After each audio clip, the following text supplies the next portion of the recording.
നമസ്കാരം. ഞാൻ മൊയ്തീൻ ഷാ വിഷനിലേക്ക് എല്ലാവർക്കും സ്വാഗതം. ബഹുമാന്യ ശ്രീമംഗലം ഗോപിനാഥ് എന്ന സീനിയർ കോൺഗ്രസ് ലീഡർ അന്തരിച്ചു. അദ്ദേഹത്തെ ആത്മാവിന് നിത്യശാന്തി നേർന്നുകൊണ്ടും നയനാർ അവരുടെ ആത്മാവിനും നിത്യശാന്തി നേർന്നുകൊണ്ടും പിന്നെ തേർമ്പിൽ രാമകൃഷ്ണൻ അദ്ദേഹത്തിൻ്റെ ജന്മദിന ആശംസകൾ നേർന്നുകൊണ്ടും നമുക്ക് പരിപാടി തുടങ്ങാം. ആദ്യമായിട്ട് നമ്മൾ ഇന്നത്തെ വിഷയം നമ്മുടെ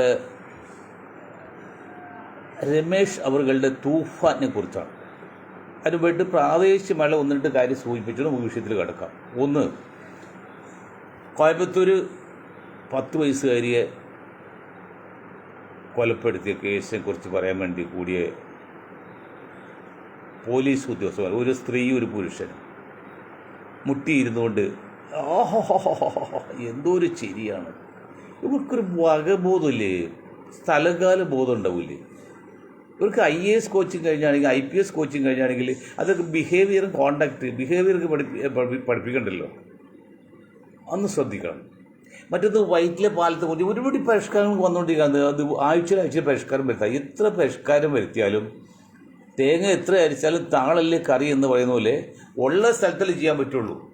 അത് തുടങ്ങിയ സമയത്ത് ഞങ്ങൾക്ക് നിരന്തരമായി സമരം ചെയ്ത് മനോരമ ചാനലൊക്കെ റിപ്പോർട്ട് ചെയ്തിട്ടുണ്ടായി.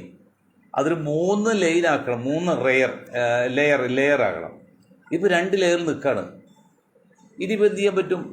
ഒരടി മെട്രോ ഉയർത്തിയിരുന്നെങ്കിൽ 3 ലെയർ ആക്കാം, 3 തട്ടാക്കായിരുന്നു. അപ്പോൾ 6 ദിശയിലേക്കും പോകാം. 6 ദിശയിലെ വണ്ടി വന്നുകൊണ്ടിരിക്കുന്നത്.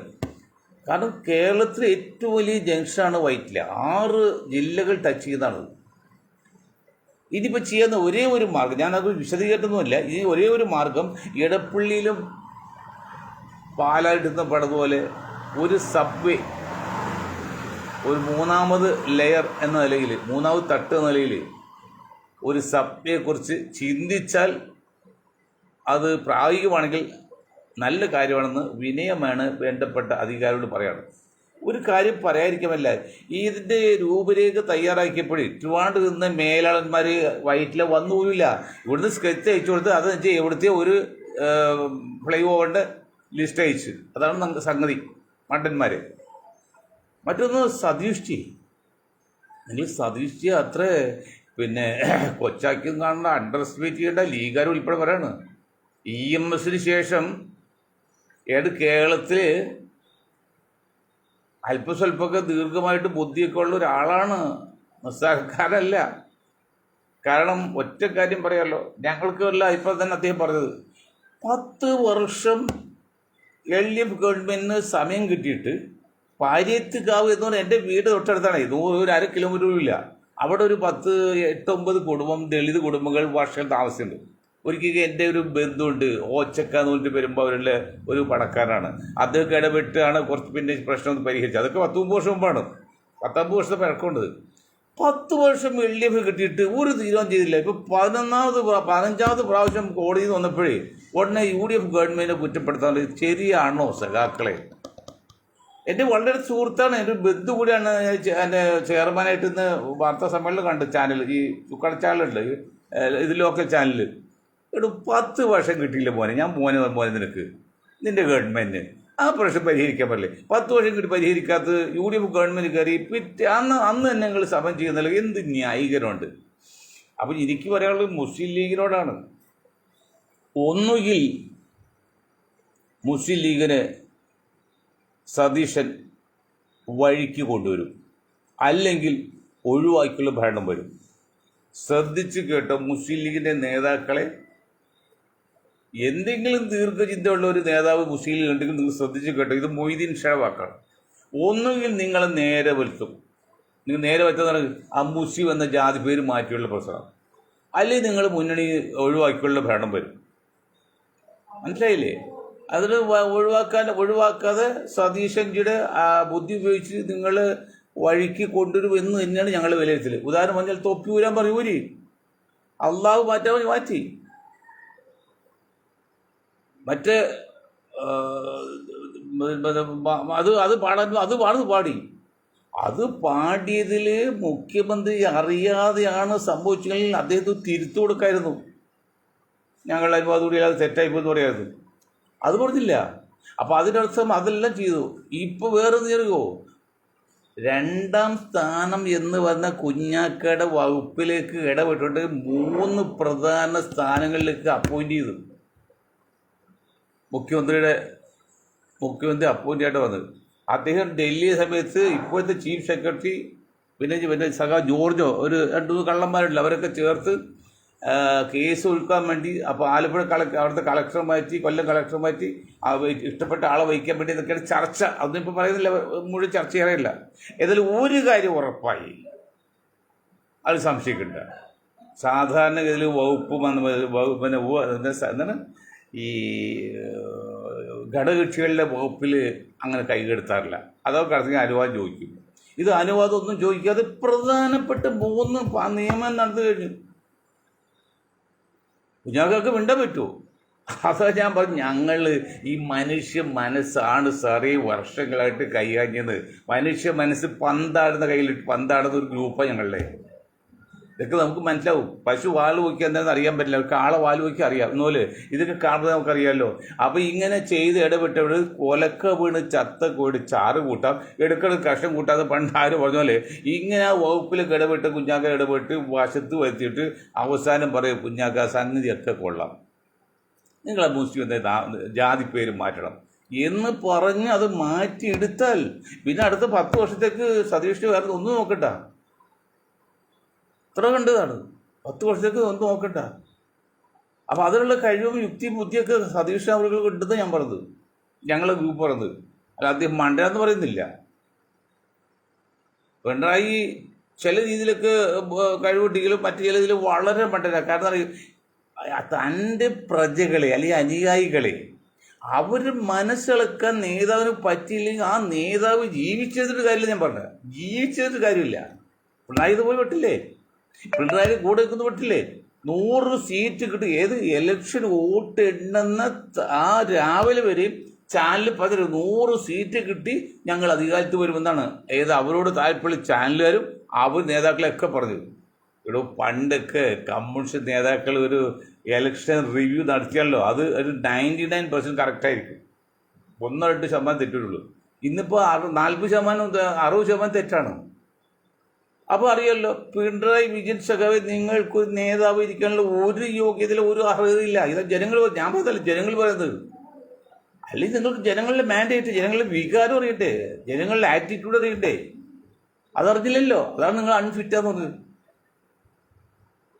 ഒറ്റ ഒരു ഉദാഹരണേ, പാരിച്ചിക്കാവ് 10 വർഷം നിങ്ങൾക്ക് കിട്ടി അന്തമായിട്ട് ആരും ചോദിച്ചാൽ പ്രതിപക്ഷമേ ഉണ്ടായില്ല. കാരണം 40 3 4 ഉണ്ടായുള്ളൂ. അപ്പോൾ എന്ത് പ്രതിപക്ഷം അതിന്? എന്നിട്ട് നിങ്ങൾക്ക് ഒന്നും ചെയ്യാൻ പറ്റുക? നിങ്ങൾക്ക് 11ാമത്തെ വർഷം അതിൽ 15ാമത്തെ പ്രാവശ്യം കോടതി പോലീസ് വന്നപ്പോഴും നിങ്ങൾ ബഹളം ഉണ്ടാക്കുന്നല്ലേ? അതോടെ നിങ്ങൾക്കറിയില്ല, നിങ്ങൾക്ക് അധികാരം വന്നതിൻ്റെ പേരിൽ ജനങ്ങൾ മറന്ന്, അണികൾ മറന്ന് നിങ്ങളുടെ കോക്കസായിട്ട് മുന്നോട്ട് പോയി. എത്രയും പെട്ടെന്ന് പിണറായി സഖാവേ നിങ്ങൾ ആ സ്ഥാനം പോയിട്ടാൽ കമ്മ്യൂണിസ്റ്റ് പാർട്ടി നശിപ്പിക്കില്ലേ? കാരണം നമുക്ക് ശേഷം ഈ ലോകം നിലനിൽക്കണം. എനിക്ക് ശേഷം എൻ്റെ അനുയായികൾ വരുമ്പോഴല്ലേ, എൻ്റെ ഭാവി തലമുറ വരുമ്പോൾ അവർക്ക് ജീവിക്കാൻ അവസരം കൊടുക്കട്ടെ. ഇത് നിങ്ങളോടുകൂടി ലോകം അവസാനിക്കുന്നത് വിചാരിക്കില്ലേ? തെറ്റാണത്. ഇപ്പം ട്രംപ് കിടന്ന് വെള്ളം കുടിക്കല്ലേ? ട്രംപിൻ്റെ ആവശ്യം ഞാൻ പറഞ്ഞില്ല, എങ്കിലും പറയാണ്, ബ്രിട്ടനും കൂടി ഇപ്പോൾ ഇസ്രായേലിലെ അമേരിക്കയുടെ പക്ഷത്ത് ചേർന്നു. ഇനി യൂറോപ്യൻ രാജ്യങ്ങൾ മാത്രം അത് ചേർന്നാൽ പിന്നെ 3-4 ലോകമഹായുദ്ധമായില്ലേ? അപ്പോൾ ഇത് ചൈനയ്ക്ക് റഷ്യക്ക് ഇടപെടാതിരിക്കാൻ പറ്റില്ല, വിയറ്റ്നാമിന് പറയാതിരിക്കാൻ പറ്റില്ല. അല്ലെങ്കിൽ പിന്നെ അത് നിലനിൽപ്പുണ്ടാവില്ല. അവർ നിലനിൽപ്പുണ്ടെങ്കിൽ ഈ ശക്തി ഒതുക്കണമെങ്കിൽ 3-4 ലോകമഹായുദ്ധം വരും, ഇറാൻ്റെ കൂടെ ചേർന്നേ തീരും. അപ്പം അതങ്ങനെ ഒരു സ്റ്റോറി. എംബോള അതുപോലെയുള്ള അസുഖങ്ങൾ, അതങ്ങനെ അത് വന്നാൽ 50% മരിക്കുന്നുണ്ട്. കൊറോണയൊക്കെ 2% പറയുള്ളൂ, ബാക്കിയെല്ലാം വെറും ഫ്ലൂ ആയിരുന്നു, മാവ് ഫ്ലൂ പോലെ, റഷ്യൻ ഫ്ലൂ പോലെ.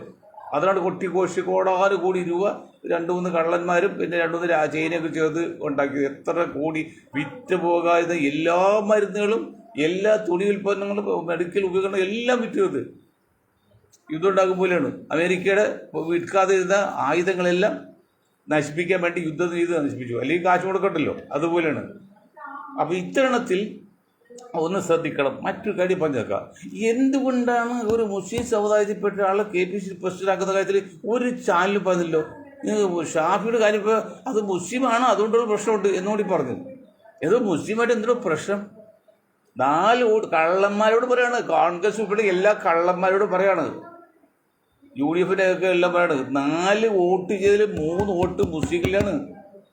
അതിൽ 1.25 വോട്ടുള്ളൂ ലീഗിൻ്റെ, ബാക്കി 2.25 വോട്ട് ചെയ്തിരിക്കുന്നത് മുസ്ലിങ്ങൾ വോട്ടാണ്. അതിൽ 1.25 ഏതാണ്ട് കോൺഗ്രസ് കൂടെയുള്ള ശില്പതികളും ലീഗിൻ്റെ കൂടെ ശില്പതികളും മുസ്ലിങ്ങളും, ബാക്കി 4ൽ 1.5 പോയി 2.5 എന്ന് പറഞ്ഞാൽ 60% പുറത്ത് നിൽക്കുകയാണ്. അത് ഞങ്ങളുടെ കൂടെയാണ്. ഞങ്ങൾ ഈ പോളിസിയോട് ചോദിക്കുന്നവരാ. അത് ഞങ്ങളെ കൂടെ പണിയെടുപ്പിക്കരുത്. 100 വോട്ട് ചെയ്യുമ്പോൾ 1 വോട്ട് കിട്ടുന്ന വിഭാഗത്തിന് പ്രസിഡന്റ് വേണം. 100 വോട്ട് ചെയ്യുമ്പോൾ 5 വോട്ട് കിട്ടുന്നവർക്ക് പ്രസിഡന്റ് വേണം. 200 വോട്ട് ചെയ്യുമ്പോൾ 1 വോട്ട് കിട്ടുന്ന ആൾക്ക് പ്രസിഡന്റ് വേണം എന്നൊക്കെ പറഞ്ഞ് അവിടെ ചെന്ന് സ്വാധീനിക്കുമ്പോഴേ, ഇന്നലെ പറഞ്ഞ് എനിക്ക് എത്ര പേരാണ് എൻ്റെ ഗ്രൂപ്പിലേക്ക് ഓരോ സംശയം അറിയോ? ഇന്നലെ പറഞ്ഞിടോ, മുസ്ലിം സമുദായമേ കേവലം കേരളത്തിൽ 10%, 8% ദളിത്. ആ ദളിതിന് പോലും ഡൽഹി ചെന്നാൽ അവൻ്റെ കാര്യം പറയാൻ നേതാവുണ്ട് ഖാർഗെ.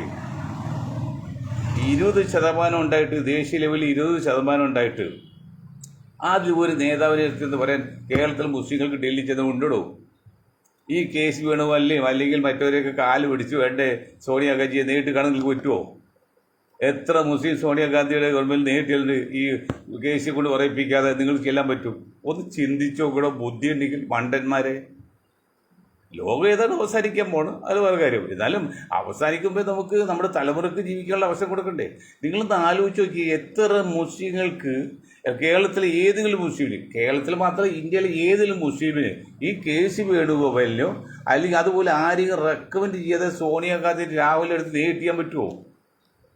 പ്രിയങ്കക്കാണെങ്കിൽ KC കാണണം, കുഞ്ഞാക്കാക്ക് രാഹുലിനെ കാണിക്കാൻ വേണം. പിന്നെ എന്തടോ നിങ്ങൾക്ക്? അത് നിങ്ങൾക്ക് രാഹുലായിട്ട് നേരിട്ട് ബന്ധമുള്ള ഒരു നേതാവ് കേരളത്തിൽ അല്ലെങ്കിൽ കേരളത്തിൽ വലിയ നേതാവ് ഉണ്ടോ ഇന്ത്യ ഡൽഹിയിൽ? ഒന്നുമില്ലാത്ത KV തോമസ് മാഷോട്ട് ഈ പോയില്ലേ ഗത്തില്ലേ? എത്ര ലക്ഷം ചെലവ് ഖജാവിന്ന് പോയി. നിങ്ങൾക്ക് എന്തെങ്കിലും വോയിസ് എന്തെങ്കിലും ഉണ്ടോ? ഈ RSSനെ കാണിച്ച് മുസ്ലിം സമുദായത്തെ കംപ്ലീറ്റ് ബ്ലാക്ക് മെയിൽ ചെയ്യല്ലേ നിങ്ങൾ, അല്ലെങ്കിൽ ചൂഷിച്ചല്ലേ ഈ കോൺഗ്രസ് നേതൃത്വം? കമ്മ്യൂണിസ്റ്റുകാർ പറയട്ടല്ലോ, കാരണം അത് അസ്തമിച്ചു തുടങ്ങി. ഇനി പറഞ്ഞിട്ട് കാര്യമില്ല. അത് കളയേണ്ട സമയത്ത് വളർത്തിയില്ല, അത് കളഞ്ഞത്. ഇനിയിപ്പോൾ ഇവിടുന്നൊന്നും രാഹുൽ പിന്നെ പിണറായി വിജയനെ മാറ്റാനുള്ള പറ്റുകയില്ല. അത് അതുപോലെ തീർന്നു, അധ്യായം തീർന്നു. ഇനി കോൺഗ്രസ് പറയാം. കോൺഗ്രസ് ഉണ്ടോ? നിങ്ങൾ ആലോചിച്ച് നോക്കുക, ആകെയുള്ള ജനസംഖ്യയിൽ 20% ഉണ്ടോ മുസ്ലിങ്ങൾ ഇന്ത്യയിൽ?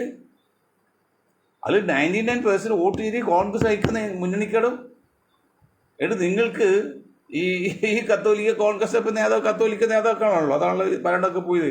21 സംസ്ഥാനം പോയില്ലോ, ഇനിയൊന്നുമില്ലല്ലോ.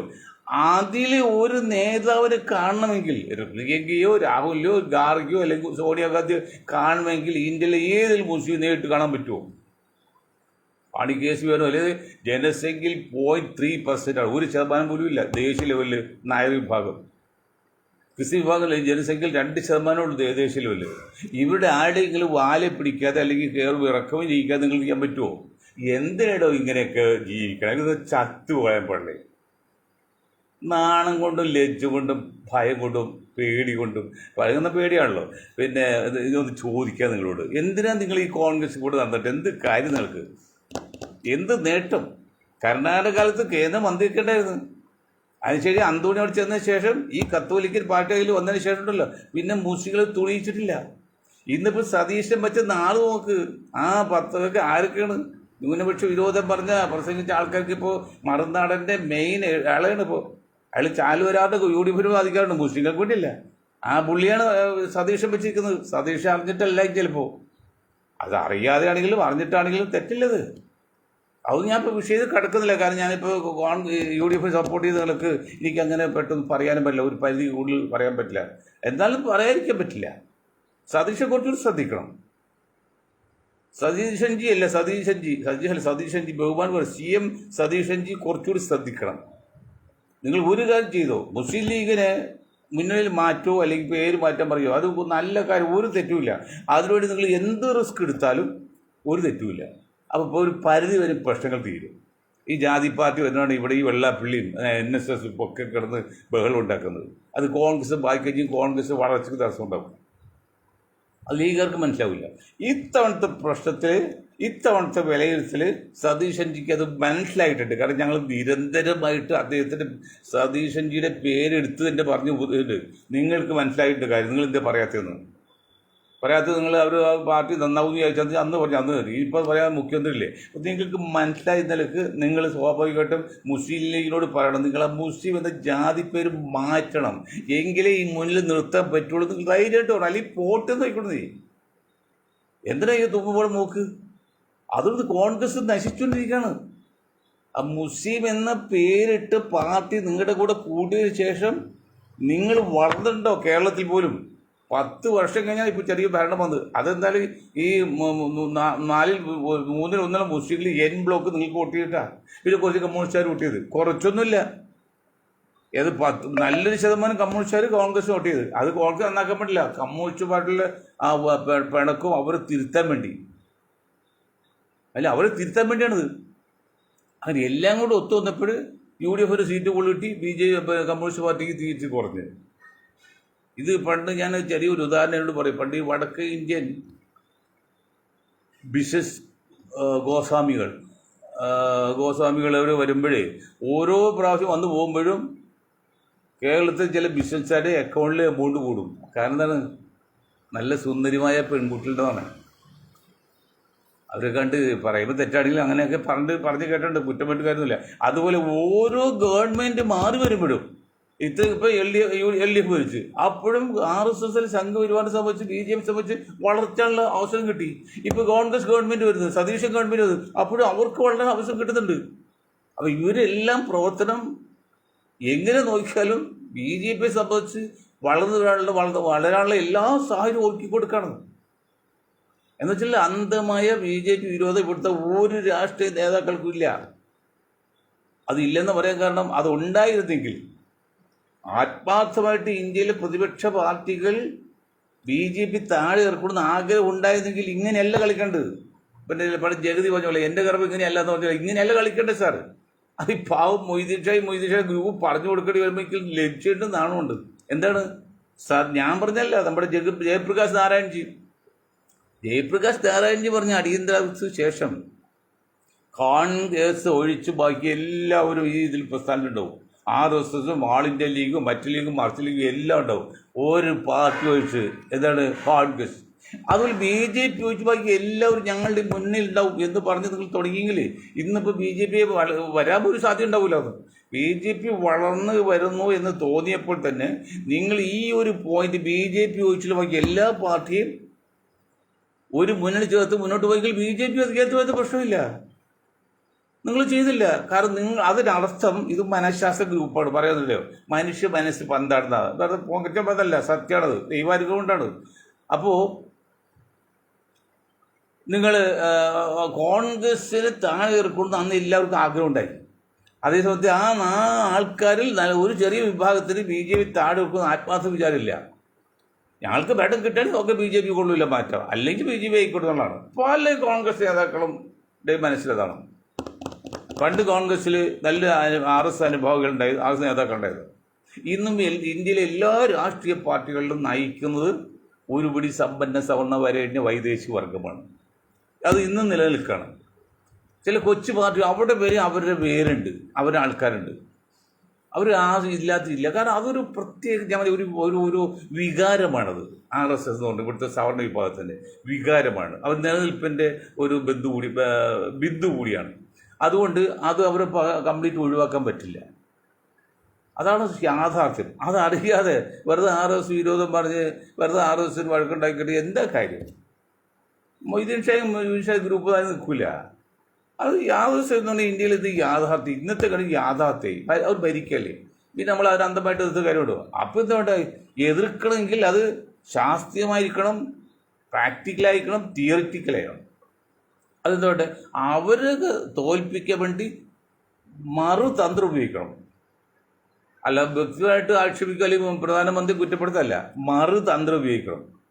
അത് ഉപയോഗിക്കുന്നുണ്ടോ? അത് ഉപയോഗിക്കാനുള്ള ഒറ്റ മാർഗ്ഗം ഇതാണ്. BJP വെച്ചു എല്ലാവരും ഒരു കുടക്കീഴിലാക്കുള്ള ഒരു ചങ്ങല കണ്ണി 3 വയസ്സ് കുട്ടിക്കൂല ആ ചങ്ങല കണ്ണിയിൽ കളിക്കാം. പക്ഷെ അതൊരു 100 കണ്ണിയാകുമ്പോഴോ ഏറ്റവും വലിയ ആനയെ പോലും തളക്കാൻ പറ്റും. അതൊരു ശൃംഖലയാണ് കണ്ണി എന്ന് പറയുന്നത്, ചെയിനാണ്. അതുപോലെ BJP വെച്ച് ബാക്കി എല്ലാവരും ചേർത്ത് നിർത്താൻ പറ്റുമെങ്കിൽ BJP ഒരു വിഷയമാവില്ലായിരുന്നു. ഇനി ഈ അവസരമുണ്ട്. പക്ഷെ അത് കോൺഗ്രസ് അല്ലെങ്കിൽ കോൺഗ്രസ് നയിക്കുന്ന മുന്നണി പറ്റില്ല. അവർക്ക് ഓരോരുത്തർക്കും ഓരോ താല്പര്യങ്ങളുണ്ട്.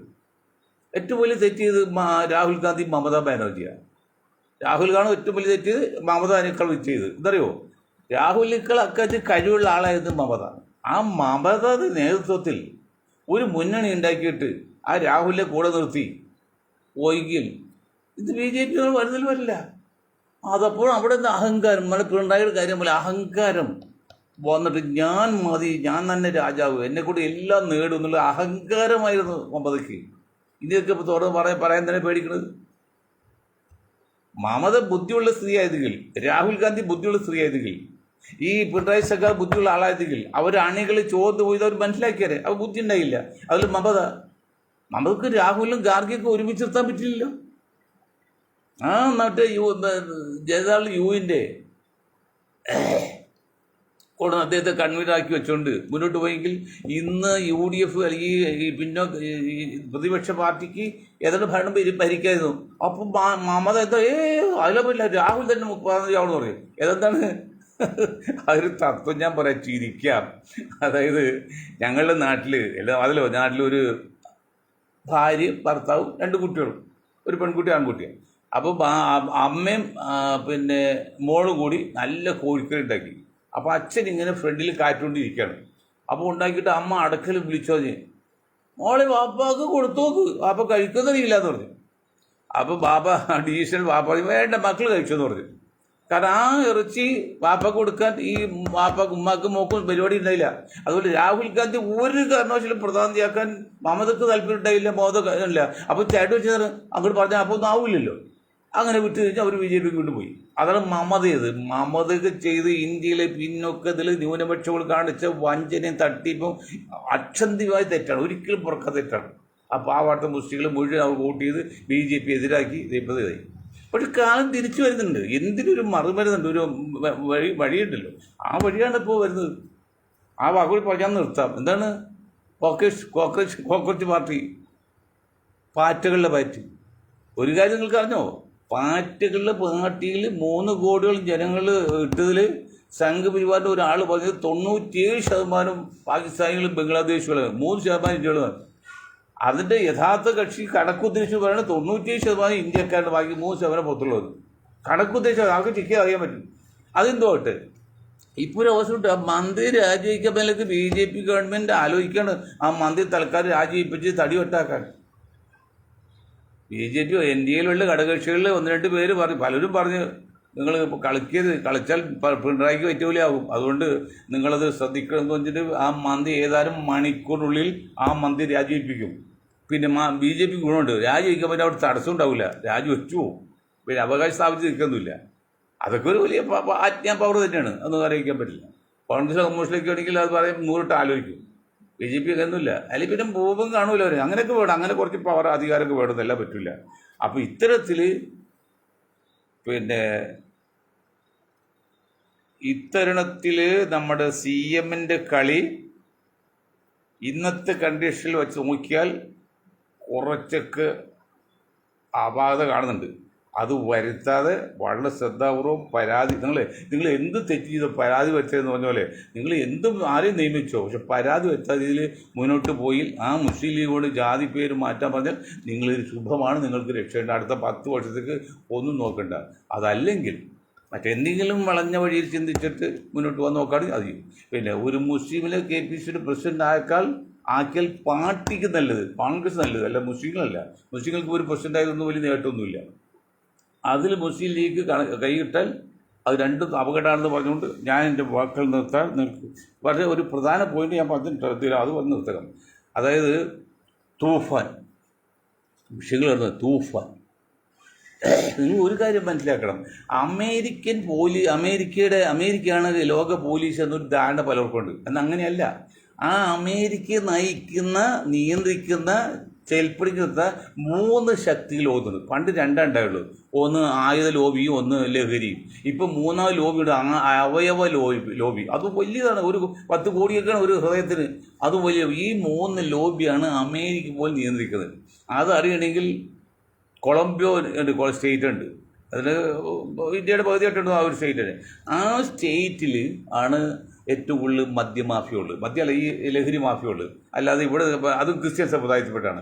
അത് ഈ അച്ഛൻ പറയുമ്പോൾ നാർക്കോട്ടിക് ജിഹാദ് മുസ്ലിങ്ങൾ അവരൊക്കെ വിട്ട 1 ഗ്രാം 2 ഗ്രാമൊക്കെ അല്ലേ. ഇത് കോടാനകോടി രൂപയുടെ ഇത് വിൽക്കുന്നതിൻ്റെ ലോകത്ത് നേതൃത്വം നടക്കുന്ന ഈ കൊളംബിയ സ്റ്റേറ്റ്സിലെ ക്രിസ്ത്യൻ നേതൃത്വത്തിൽ നടക്കുന്ന കമ്പനികളാണ്. അവിടെ ഈ ചരസ് വേൾഡ് സാധനം വന്നാൽ കേസ് കോടതിയിൽ വന്നാൽ കേസ് വിധി പറയില്ല ജഡ്ജി. വിധി പറഞ്ഞാൽ നേരെ വിളക്ക് കഴുത്തുണ്ടാവില്ല. അപ്പോൾ അമേരിക്കൻ പ്രസിഡന്റ് പോലും അല്ലെങ്കിൽ കൊളംബിയയിലെ പിന്നെ കോടതി ജഡ്ജിമാർ പോലും ഈ ശക്തിയുടെ മുമ്പിൽ തോറ്റു നിൽക്കുകയാണ്. അത് ഞാൻ രമേശോട് ഒരു കാര്യം പറഞ്ഞുതരാം. രമേശിക്ക് അറിയാം നിങ്ങളുടെ പ്രവൃത്തി ഞാൻ എതിർക്കുന്നില്ല, ഇന്ന് എള്ളോളായി. പക്ഷെ അതൊന്നും വിജയിക്കില്ല എന്നുള്ളതാണ്. അത് മുദ്ര ഒക്കെ തുറമുഖല്ലേ ഗുജറാത്തിൽ, നമ്മുടെ അദാനിയുടെ മുദ്ര തുറമുഖത്തിൽ കണ്ടൊരു കണക്കിന് ഈ പറഞ്ഞ സാധനം വന്നു. എന്താ വരാൻ കാരണം? ചരിത്രം പഠിക്കൂ. അഫ്ഗാനിസ്ഥാനിൽ അമേരിക്ക ഉപേക്ഷിച്ച് പോവുകയാണ്. അപ്പം അഫ്ഗാനിസ്ഥാനിൽ താലിബാൻ ഗവൺമെൻറ് വന്നാൽ അവർ ഇത് ചെയ്യില്ല. ഇത് കോടാനുകോടി ഒരു ശത്രുവാണ്. അപ്പോൾ എന്തായാലും ഇറാനും അമേരിക്കയും തമ്മിൽ ഭയങ്കര ശത്രുതയാണല്ലോ. ആ ശത്രുതയൊക്കെ പുറത്തുള്ളൂ, അകത്ത് വരില്ല. ആ ഇറാനിലെ സ്വാധീനിച്ചുകൊണ്ട് ആ സാധനം കംപ്ലീറ്റ് ഇറാനിലേക്ക് കൊണ്ടുവന്നു. കാരണം ഒഴി സാധനം അത് കണ്ടെയ്നർ കണക്കിന് കൊണ്ടുവന്നു. ആ സാധനമാണ് ഇന്ത്യ ഗവൺമെൻറ് ഒത്തൊന്നും ഞാൻ പറ്റില്ല മുദ്ര തുറമുഖത്ത് ഇറക്കിയത്. പോലീസ് പിടിച്ചിട്ട് ആ സാധനം ഇവിടെ പോയിടോ രമേഷേ, നിങ്ങൾ തൂഫാൻ നടക്കില്ല. ആ സാധനം ഇവിടെ പോയി. ആദ്യം നിങ്ങൾ അതിൻ്റെ ഇരിക്കുന്നത് കഴിവുണ്ടെങ്കിൽ അങ്ങനെ മുദ്ര തുറമുഖത്ത് ഇറക്കിയ കണ്ടൊരു കണക്കുള്ള ഹെറോയിൻ പോലെയുള്ള സാധനം. ഇപ്പോഴും സ്വർണത്തിന് 2 കോടി